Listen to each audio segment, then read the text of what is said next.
क्या आप भी ये सोच रहे हो कि एनआईसी का जो एग्ज़ाम्स आपका आ गया है कि कितने नंबर लाने पे आपका सिलेक्शन हो जाएगा? अगर हाँ, तो ये वीडियो आपके लिए है guys. So welcome to the engineers Adda 24/7। मेरा नाम है अभिषेक कौशिक। आज हम बात करने वाले हैं जो आपका सबसे ज़्यादा इंपॉर्टेंट टॉपिक है कि कितने नंबर लाएँ सर कि एनआईसी में कि सिलेक्शन हो जाए। क्योंकि आज हम थोड़ा-सा डिस्कशन करने वाले हैं 2017 के पेपर के ऊपर।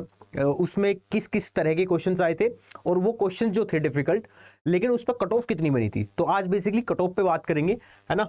और एक दिन डिस्कशन कर लेंगे उसके क्वेश्चन पेपर पे, है ना, कि किस किस तरह के क्वेश्चंस आए थे। लेकिन आज अपना ये है कि कितने मार्क्स पे आपका सिलेक्शन हो सकता है। तो अप्रोक्सीमेशन कितने रहना चाहिए, मतलब कि मार्क्स कितने आ जाएं आपके, उससे सिलेक्शन हो जाए। लेकिन अभी क्योंकि 2017 में पेपर हुआ है, तो 2017 के बेसिस पे आज डिस्कशन करने वाले हैं, ठीक है। अभी एक बार देख लेते हैं कि किस तरीके से जाएगा। तो थोड़ा सा आपको पता है 3 पोस्ट इसमें आई थी, है ना। एक तो आपके 2 तो इंटरव्यू पोस्ट है, ठीक है, और एक आपकी एसटीए की है जिसमें सिंपल मतलब रिटर्न एग्जामिनेशन है। रिटर्न एग्जामिनेशन के बेसिस पे कट ऑफ डिसाइड हो रही है।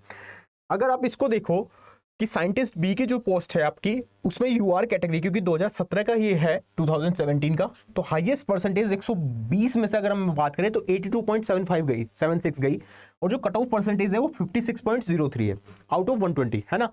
लेकिन ये इतना नहीं है कि आप ये सोच लो कि क्योंकि ये लोवेस्ट परसेंटेज थी और ये इंटरव्यू के लिए शॉर्ट लिस्ट किए गए थे, है ना। कहने का मतलब ये है कि ये रिटर्न एग्जामिनेशन की कट ऑफ है। तो ये ऐसा नहीं है कि ये सिलेक्शन यहाँ पे हो जाएगा। सिलेक्शन के लिए आपको इंटरव्यू भी फेस करना पड़ेगा, plus interview plus return examination के बेसिस पे आपका कट ऑफ डिसाइड होगी जो आप सिलेक्शन लोगे। लेकिन अगर आप मिनिमम कट ऑफ लाते हो, जैसे 56.03 आपके नंबर आ जाते हैं, तो 2017 के अकॉर्डिंग अगर हम बात करें तो आप जस्ट क्वालिफाई कर जाओगे रिटर्न इंटरव्यू देने के लिए। लेकिन मेरी बात सुनो, अगर आप जस्ट इतना लाओगे, अब की रेस्पेक्ट में अगर हम बात करें तो गड़बड़ हो जाएगी। क्यों? क्योंकि 6 साल हो गए हैं, है ना, 2023 चल रहा है अभी, और ये 2017 की कट ऑफ है। तो अगर हम बाकी को देखें, ओबीसी एससी एसटी, उसमें भी आप चेक कर सकते हो, ये 50 57 है ना, 44 40 54 और ये 41, ये 49। तो आप ये चेक कर सकते हो कि कितना लेवल का डिफरेंस आएगा। अगर मैं अभी बात करूं तो लगभग ये 70 to 75 मिनिमम होना चाहिए, है ना, क्योंकि ये साइंटिस्ट बी की कट ऑफ है। तो इसका मतलब एक इंटरव्यू भी होने वाला है। तो इसके बाद रिजेक्शन जो होगा वो आपका, या सिलेक्शन जो होगा वो डिपेंड करेगा आपको इंटरव्यू के बाद की बात पे। लेकिन एसटीए वाले पोस्ट में क्या है, सिर्फ रिटर्न एग्जामिनेशन है, और रिटर्न एग्जामिनेशन के बेसिस पे आपको सिलेक्शन रिजेक्शन डिपेंड करता है। इस वाले केस में अगर आप देखो, पीडब्ल्यू की यहाँ कट ऑफ मैंने लिख दी है, लेकिन cut off marks for the final selection अगर हम बात करें रिटर्न प्लस इंटरव्यू, वो किस रेशो में जा रहा है, 85 और 15, ठीक है। तो रिटर्न एग्जामिनेशन जो है 85% माने रखेगा, इंटरव्यू आपका 15% माने रखेगा। ये इन्होंने पहले से डिसाइडेड है। अगर मैं कट ऑफ की बात करूं यूआर कैटेगरी में, वो कितना था, 81 थी हाईएस्ट कट ऑफ, है ना। ये इंटरव्यू प्लस रिटर्न एग्जामिनेशन यानी कि फाइनल मेरिट लिस्ट हो गई। ये आपकी आउट ऑफ 100 की अगर हम बात करें 61, ठीक है। ये रेस्पेक्टिव आपको दे रखी है कट ऑफ्स, है ना। Final selection return plus interview in the ratio of the 85 और 15, ये तो आपको पता ही है। कहने का मतलब ये है, अगर आप अभी सोच रहे हो कि अभी कितने नंबर पर सिलेक्शन हो जाएगा 2023 में, और क्योंकि एग्जाम जो है 2017 का डेटा हमारे पास है, तो उसके रेस्पेक्ट में अगर हम बात कर रहे हैं तो लगभग 20-20 नंबर आप हर कैटेगरी में प्लस प्लस कर लो, क्योंकि कंपटीशन भी बढ़ गया है, नंबर ऑफ एप्लीकेंट भी बढ़ेंगे ऑब्वियसली, है ना। 2017 में बहुत स्टूडेंट को पता भी नहीं था इस फॉर्म का, बहुत लिमिटेड था, और उस टाइम स्कोप भी कम था। अभी कॉम्पिटेटिव एग्जामिनेशन का लेवल भी बढ़ गया है, कॉम्पिटेटिव भी बढ़ गए हैं, पार्टिसिपेंट भी बढ़ रहे हैं, तो 20-20 नंबर आप प्लस करके जाओ। आइए देखते हैं एक बार एसटी की क्या कट ऑफ थी 2017 में, है ना, जो जिसमें हम रिटर्न एग्जामिनेशन के बेसिस पर डिसाइड होगा, है ना। Cut off marks for the return examination, अगर यूआर कैटेगरी की आप बात कर रहे हो तो 114.5 हाईएस्ट मार्क्स आपके गेंड हुए थे 2017 में। सोचो, क्योंकि ये रिटर्न एग्जामिनेशन है और ये इजी भी है रहेगा। क्यों? क्योंकि ये सिर्फ गजेटेड पोस्ट नहीं है ना। सिर्फ इसमें 2 ही गजेटेड पोस्ट हैं जिसमें इंटरव्यू शामिल है, जो कि साइंटिस्ट बी की है। उसमें क्योंकि लेवल ऑफ जो ग्रेड पे है वो भी ज़्यादा है, तो जो सैलरी बन रही है वो भी 1 लाख प्लस बन रही है। इसकी सैलरी भी कम है, पेपर भी ईजी आएगा, नंबर ऑफ वैकेंसीज इसमें ज़्यादा है ना। तो अगर आप देखो कि ये एक तरह से ऑफिसर पोस्ट नहीं है, सिर्फ रिटर्न एग्जामिनेशन के बेसिस पे आपको लिया जाएगा, इस वजह से इसकी कट ऑफ भी थोड़ी सी हाई रहेगी। 75 तो उस टाइम थी, सोचो, है ना, मिनिमम कट ऑफ। तो अब क्या, अगर आप देखोगे आप इसमें प्लस 20 भी करोगे ना, तब ये मिनिमम कट ऑफ डिसाइडेड हो रही होगी, है ना। और ये तो इतनी ही रहने वाली है 120 में से, अकॉर्डिंग टू द कैटेगरीज आप चेक कर सकते हो। और क्योंकि इसमें एससी ओबीसी एसटी सब है, लेकिन अब 2023 में आपका ईडब्ल्यूएस भी एक एंटर कर चुका है इसमें ऑब्वियसली। है ना, इकोनॉमिकल वीकर सेक्शन, तो वो भी इनके बीच में लाई करेगा, है ना। जनरल और ओबीसी के बीच में ईडब्ल्यूएस भी लाई कर रहा होगा।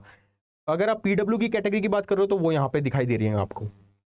तो अगर आपको अच्छे नंबर लाने हैं और टारगेट करना है इस एनआईसी एग्जाम को, तो आप +20 का आप कर लोगे हर एक सेक्शन में।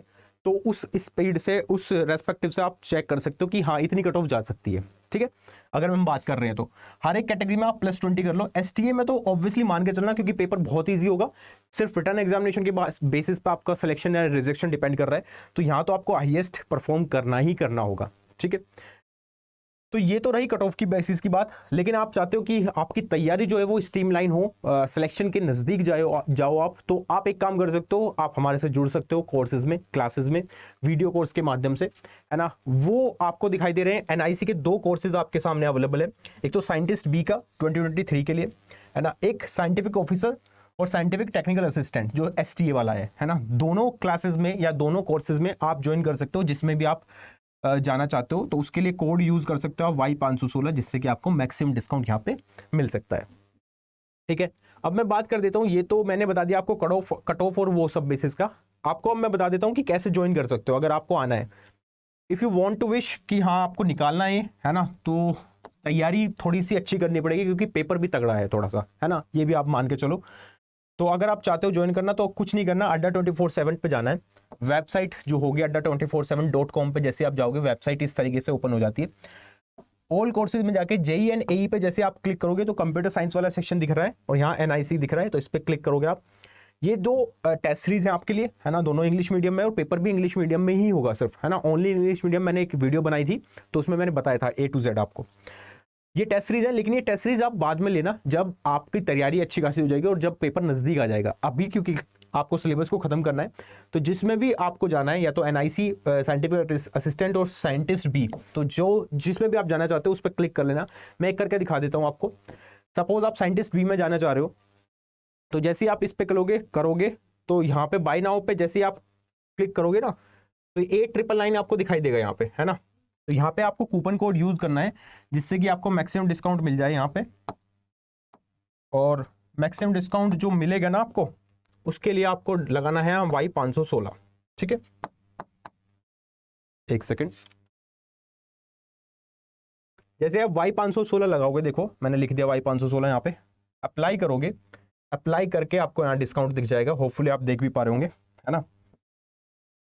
तो जैसे आप Y516 लगाते हो, 6929 का आप डिस्काउंट कर सकते हो, 2069 में आप एनरोल कर जाओगे, ठीक है। इस तरीके से आप एंटर कर सकते हो क्लासेस में और अपनी जो तैयारी है उसको स्ट्रीमलाइन कर सकते हो। पेपर बहुत अच्छा आने वाला है। पहली बात तो ये, आसानी से जॉब नहीं मिलेगी है, क्योंकि साइंटिस्ट भी की है और गजेटेड पोस्ट है, मतलब आपकी सिग्नेचर की वैल्यू है। आप साइन करते हो, अटेस्ट हो जाएंगे डॉक्यूमेंट, सोच रहे हो आप। तो अगर इतना बढ़िया जॉब है तो आपको थोड़ी सी मेहनत करनी पड़ेगी, एफर्ट डालना पड़ेगा। बिना एफर्ट के ये जॉब नहीं मिलने वाली। क्लासेस मैंने बता दी कैसे ज्वाइन कर सकते हो। अगर आपकी इच्छा है ज्वाइन करने की, आप चाहते हो इसको निकालना, तो आप आ सकते हो। तरीका मैंने बता दिया किस तरीके से, 2069 में आप एनरोल कर सकते हो, ठीक है। होपफुली ये वीडियो आपको अच्छी लगी होगी और इसी तरह की वीडियो को आप देखते रहो इंजीनियर्स अड्डा 24/7 के साथ। Thank you so much guys.